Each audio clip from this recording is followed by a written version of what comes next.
Good evening, I'm Pinky Webb. Tonight we ask the questions, we tackle the issues, we clarify matters, and we get on point.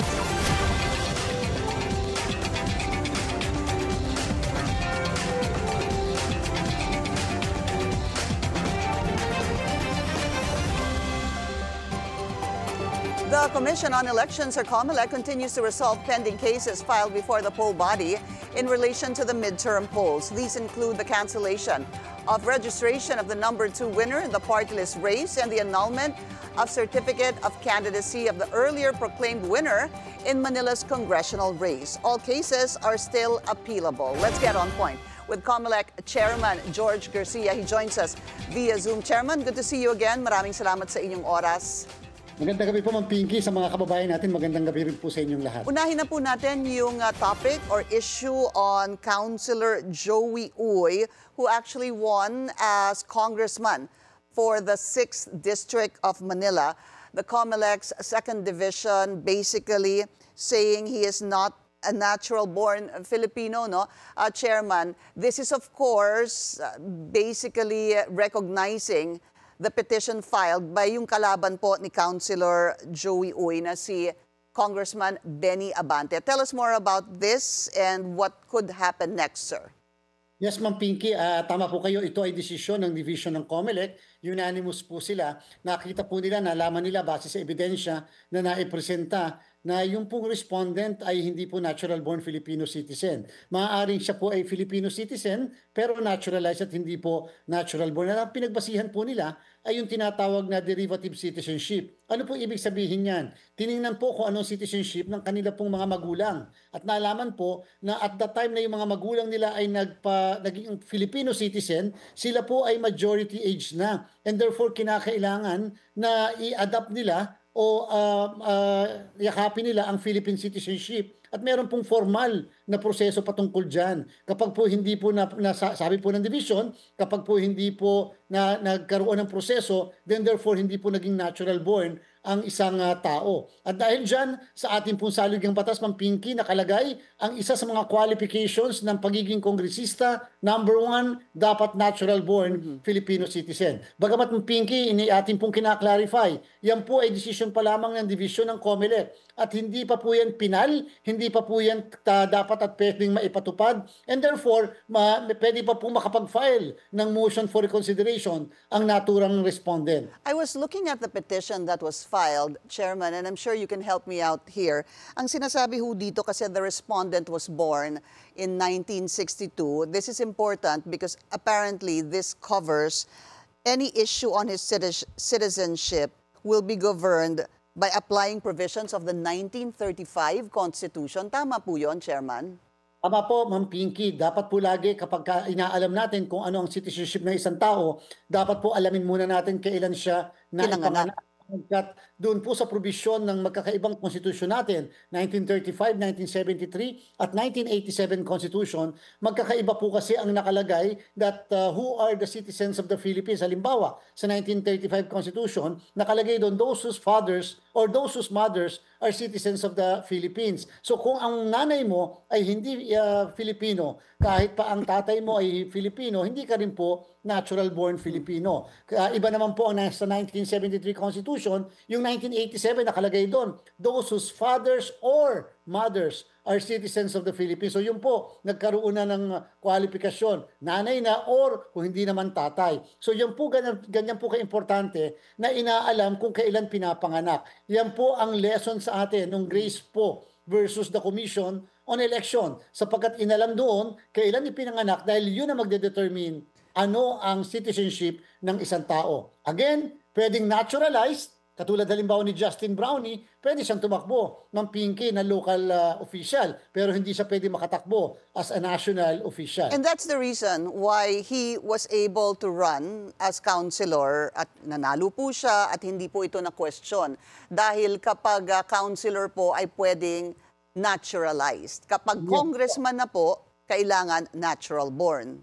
Tama po kayo, Ma'am Pinky, at very important din na malaman na kapag po issue ay citizenship, wala pong tinatawag na res judicata. It is not and cannot be settled unless ang Korte Suprema mismo ang mag-settle kung ano ang citizenship ng isang tao. Meaning to say, hindi po garantiya na ang isang tao ay nahahalal, ay pwede na po siya makatakbo every now and then or anytime. Lalo pat ang pag-uusapan ay issue ng citizenship. There was something here, though, in the petition, Chairman, that I just wanted to get your thoughts on and also to share this with the people who were watching us. Dahil nga, ito pong si Councilor Uy ay pasok sa, dahil born 1962, pasok po siya sa 1935 Constitution. It says here that, this is on the petition of Congressman Benny Abante. Respondent's citizenship was derived from the naturalized citizenship of his father. So ang pagkaintindi ko po ito, nakuha niya yung kanyang citizenship doon sa pagka-naturalized ng kanyang ama. And since the respondent's father had naturalized citizenship, such naturalized citizenship was the one existing upon when the respondent acquired his Filipino citizenship from his father. And then, idagdag ko na rin po dito sa aking nabasa na kapag yung nanay daw, Chairman, a Filipina citizen marries a foreigner, parang natatanggal pala sa kanya yung kanyang pagka-Filipino citizenship. Kaya yung kanilang legal children, hindi po magiging natural-born Filipinos. Would that be correct, sir?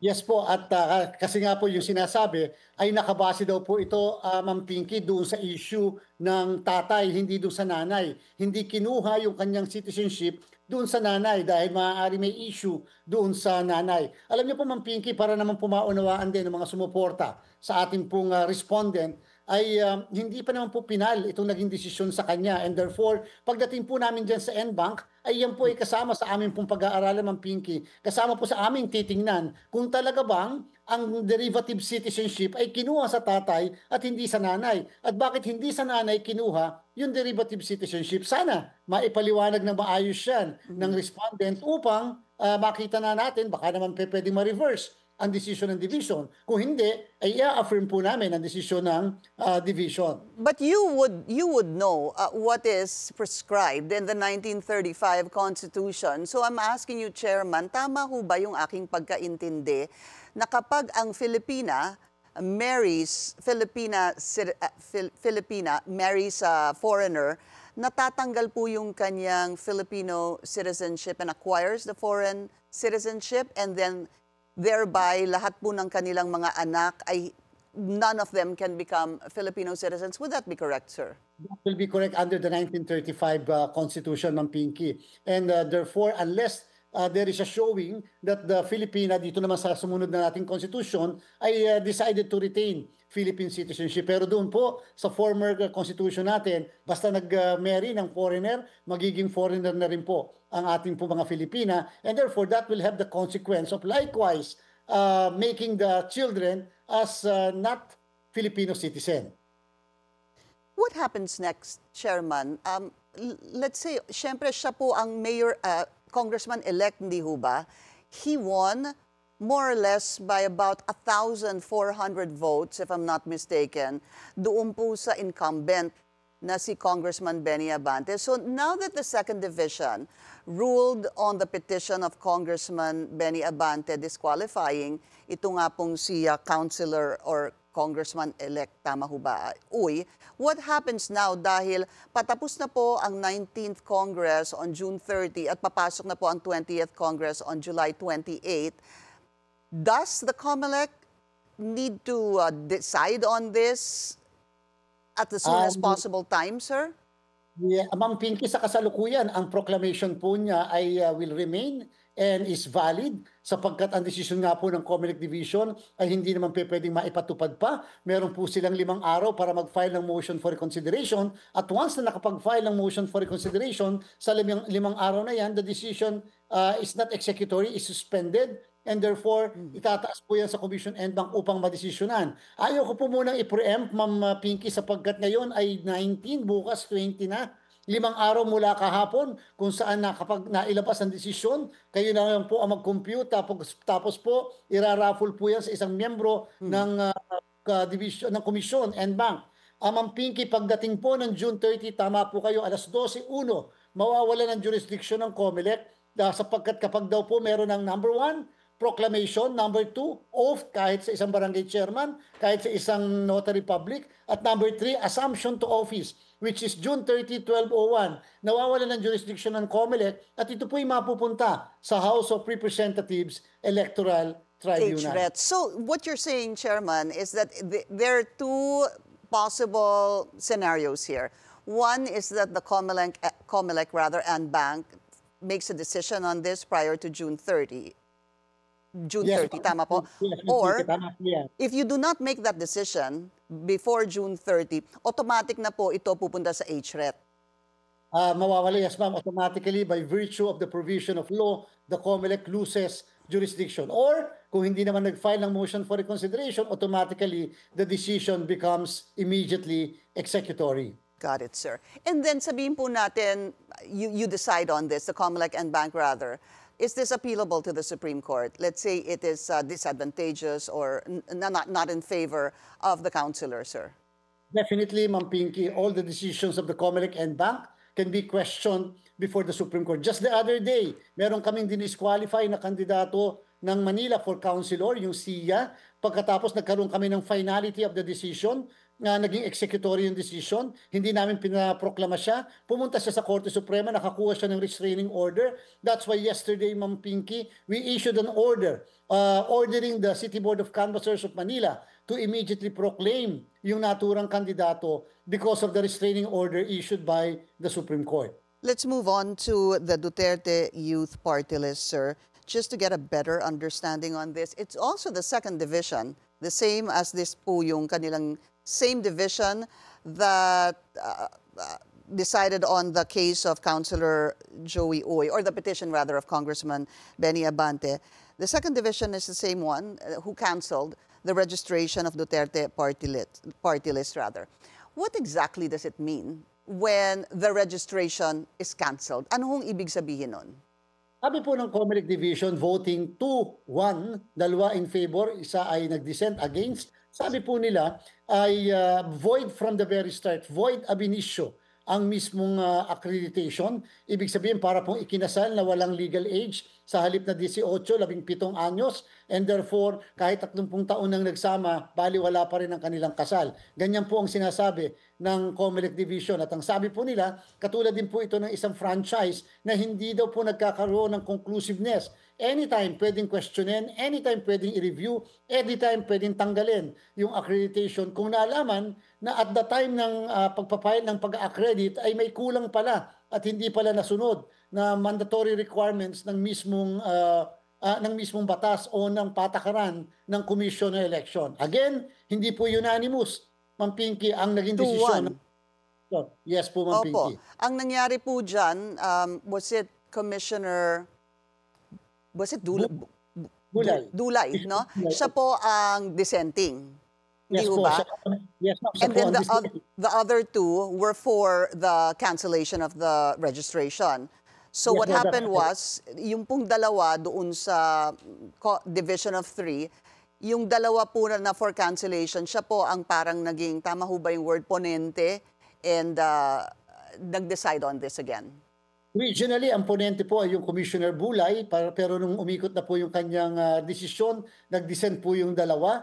At dahil po nag-dissent yung dalawa, kinakailangang i-raffle yung kaso doon sa dalawang nag-dissent. At pagkatapos, yung pong originally na majority decision, naging dissenting na po, kaya po naging 2-1. Again, hindi pa po executory ang decision. Yan po ay subject sa motion for reconsideration ng 5 araw. At therefore po, sa kasalukuyan ay pwede pa rin na ma-review, mabaliktad, o pwede ma-sustain ang desisyon ng COMELEC Division. Why was their registration canceled, sir?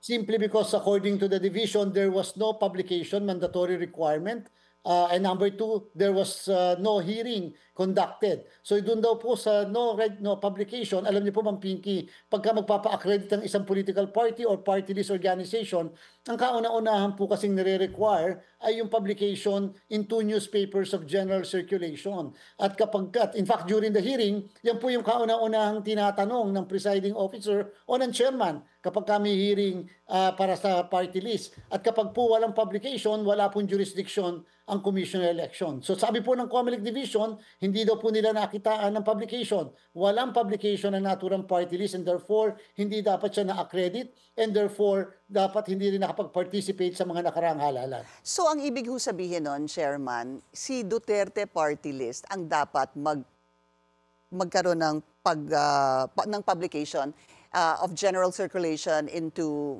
I guess, newspapers. Ganun ho ba yun? Yes po, Ma'am Pinky. Ang Okay. sinasabi ko kasi ay kasalanan daw ng COMELEC dahil dapat nagpa-publish kami. Tama po yun. Nagpa-publish kami, Ma'am Pinky, nung tinatawag na manifestation of intent to participate sa party list. Pinapublish po namin ang lahat ng yan, lahat ng party list. Pero pagka magpapa-accredit po kayo ng party list, ang kauna-unahan niyo pong matatanggap na order mula sa COMELEC is to cause the publication into newspapers of general circulation. I see. Failure to do, the COMELEC does not or will not acquire jurisdiction. So that's good that you're clearing that, sir, for those party list groups. Ano? Kapag mag-a-apply po ng party list group sa COMELEC, kailangan po yung party list group muna ay i-publish sa dalawang newspapers, tama ho, of general circulation, yung kanilang intent, tama ho ba, to participate in the elections as a party list group? O yung pong kanilang petition for accreditation kinakailangang i-publish because that should be a notice to the entire world and therefore anybody can question, anybody can oppose the petition for accreditation. And it that was is, never done. sabi po ng COMELEC Division, there was no publication at all of the petition for accreditation including the order to cause the publication. And what about the second part, sir, na yung sinasabi pong no publication and no hearing? Paano ho Yes. napasok yung no hearing kung hindi naman po nagkaroon ng publication? Yes po, dahil lumalabas nung originally na-dismiss yung kaso nila, nag-appeal sa COMELEC NBank, yung COMELEC NBank ginrant yung motion for reconsideration, hindi na binalik sa division and therefore hindi na nagkaroon ng publication, hindi na rin po nagkaroon ng hearing. In-assume that the petition was already granted, in-assume that the accreditation was already granted in favor of the party list. But whose fault is that? Yung pong sa second part, yung sa hearing, it appears to me that it's not their fault. Hindi ho ba kasalanan ng COMELEC yun? Tama ho ba? It may really be true at that time na nagkaroon pero syempre ma'am ang kauna-unahan pa rin hahanapin ay yung Publication. Opo, understandable. Pero pag sabihin po ng COMELEC na kinancel po yung kanilang registration dahil they didn't publish and there was no hearing, dapat po, from my understanding, ang naging supposed fault lang nila ay yung supposed non-publication. But the hearing is not going to come from them, Chairman. It's supposed to come from the COMELEC unless I'm not understanding this correctly. Your understanding is Okay. actually correct. But before there can be hearing, there should be publication first. So it goes to say that there was no hearing conducted because there was no publication made. So parang naging dalawa na tuloy yung mismong requirements na hindi natupad o nasunod ng nasabing party list. And doon sa mga nagtatanong, Chairman, kung ganun pala, bakit sila nakatakbo the past 3 elections, I believe, and actually won, well, the past 3 too? Ako kasi Ma'am Pinky, ayaw kong balikan yung fact na it was filed in 2019 and it was only now, it's actually now that it's being resolved. Kasi po pagpasok natin dyan, lahat po ng mga pending na mga kaso na mga years back ay gusto natin pong ma-resolve. Nagkataon pong nare-resolve natin ang lahat ng mga pending na kaso before. So pasensya naman Pinky, hindi ko masasagot yung mga nangyari noong mga nakaraang taon kung bakit nakapag-participate at bakit napayagan na mag-participate ang naturang party list. Chairman, understandable dahil anong year ho ba kayo nakapasok dyan bilang chairman ng COMELEC? Pero doon sa 6 niyo pong kasamahan na nasa COMELEC, ilan ho sa kanila ay parte ng COMELEC mula ng 2019? Ngayon po, wala na po tayong mga kasamahan na part nung 2000, nung year na yon. and therefore mga nag-retire na po kasi yung mga dating mga miyembro ng komisyon. So wala po. That's why, is it also true that in this last election, the same group that actually filed this petition had manifested that the COMELEC look into this petition that they filed back in 2019? Yes po, nag-reiterate po sila nung kanila pong petition na dapat ma-resolve. In fact, nag-file pa rin po ng panibagong petition. May separate na petition din po involving the issue naman ng red tagging. Sa atin po naman, kahit hindi naman po mag-file ng reiteration to resolve the said petition, we are obliged to resolve petition, especially yung mga pagkatagal-tagal na. In fact po, nung tayo ay makaupo dyan, kahit yung 2013, 2016, and then again, 2019 cases, ni-resolve po natin ang lahat ng yan. Pinopolitika daw sila, sabi po ni Ronald Cardema, sir. What do you say to that?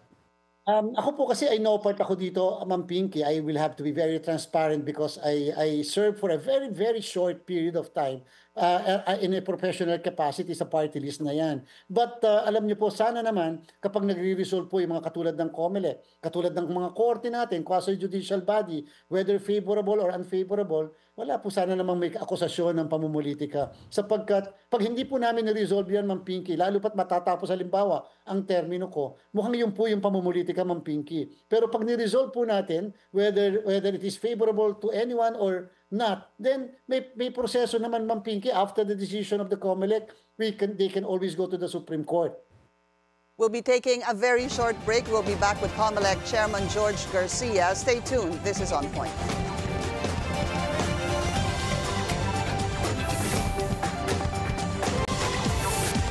You're watching On Point, still with us, COMELEC Chairman George Garcia, who joins us via Zoom. Another disqualification, Chairman, but this time NBank na po ito, kay Cavite Mayor-elect Kevin Anarna. It appears that this was approved, or he was disqualified rather, because there was an ombudsman ruling that permanently barred him from public office. So, what happens, sir, now? Sino po ang uupo dyan sa Silang Cavite bilang mayor?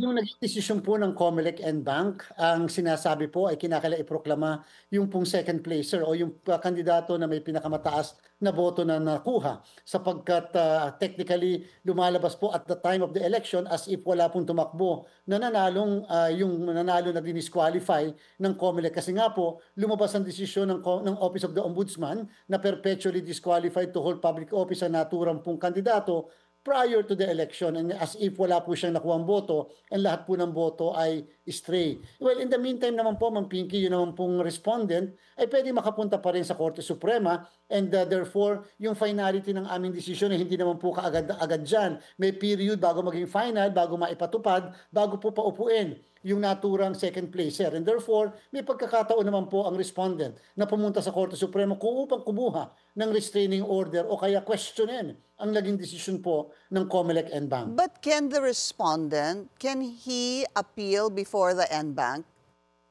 Hindi na po. Ang COMELEC, sa COMELEC po, isang motion for reconsideration lamang po. Well, of course, ayaw ko naman po i-preempt yung gagawin ng abogado o mismong respondent. Pwede naman po siguro nilang gawin yan, o kaya naman pwede na po silang dumiretso kaagad sa Korte Suprema. And what was the vote of the NBank, sir?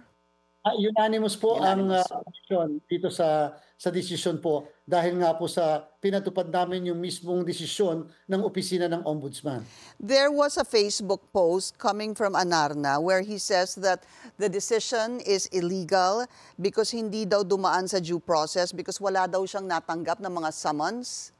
Maganda po yun na ma-erase po sa kanilang petition for certiorari. Kung nakita po nilang yun ay maaari yun ang butas na pagbabasihan ng petition for certiorari upang ma-restrain ang COMELEC NBank, then maganda po sa kanilang position po yan. So at this point, Ma'am Pinky, maaari hindi ko na po ma-defend yung aming decision dahil nga po naandyan na yan, and therefore it's up to the Supreme Court later to determine whether indeed due process was given or due process was deprived of the respondent. Chairman, also another topic I wanted to discuss with you is this electoral protest filed by outgoing Governor of Cebu, Gwen Garcia.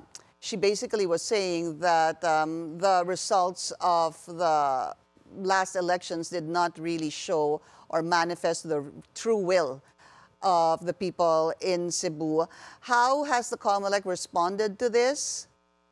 Ma'am, Pinky, sa kasalukuyan, meron po tayong 36 pending ng mga final na mga election protest cases. Tayo naman po ay masaya doon sa mga ganung klaseng mga pangyayari dahil ibig sabihin lamang ay naniniwala sila sa proseso na meron, kung tayo hindi pinalad, meron pong proseso in which is to file an election protest upang mabuksan ang mga ballot boxes, makita kung ano talaga ang boto sa bawat balota at kung talaga bang ang mga balota ay tumutugma sa mismong mga election returns na naimprenta ng mga makina o na-transmit ng mga makina. Nangangahulugan yung 36 na yan for the position of governor, vice governor, sangguniang panlalawigan, city mayor, vice mayor, ay mag-a-undergo ng proseso dito sa amin. Madami rin po mga na-file na protesta, Ma'am Pinky, sa mga regional trial court involving municipal mayors. At yung naman po mga House of Representatives, meron pong hanggang July 1 to July 15 at ayan po aalamin natin.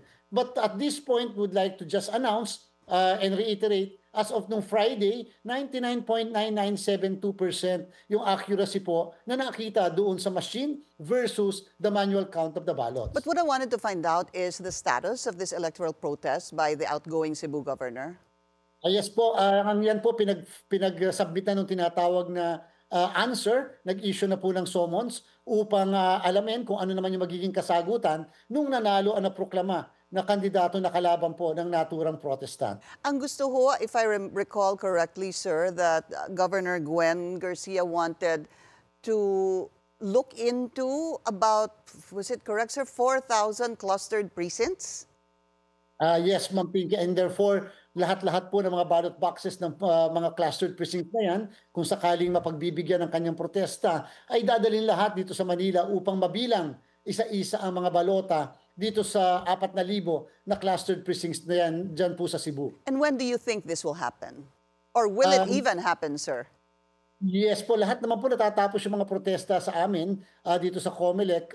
Hindi ko lang po alam ang priority, ang pagpa-prioritize ng division. Kasi Ma'am Pinky, division case po muna yan bago ang end. And of course, ang COMELEC chairman kasi does not participate in the division. Ang matagal po talaga dyan at ang mahabang proseso, yung pagkolekta, Ma'am Pinky, nung mismo mga ballot boxes sa lahat ng munisipyo sa iba't ibang parte ng probinsya. Kukolektahin po yan at pagkatapos either ibabarko o either sasakay sa eroplano yung lahat ng mga malalaking ballot boxes. Medyo yun po ang matagal. And take note din po, meron pong rule na kapag may protesta sa Senado o kaya may protesta sa House of Representatives Electoral Tribunal, yung pong HRET ang may priority sa custody ng ballot boxes. Kaya sabihin, po, doon tinatago sa kanila, doon na sa store, hindi ho ba? Yes po, at sila po ang nauuna sa pagre-revise ng balota bago at saka ipapahiram later on sa COMELEC pag nakatapos na po sila. COMELEC Chairman George Garcia, sir, maraming salamat po sa inyong oras. May salamat po ng Pinky, mabuhay po kayo. And that's On Point. Join us again tomorrow, 7:30 p.m. here on BNC, the Billionario News Channel. I'm Pinky Webb. Thank you for watching.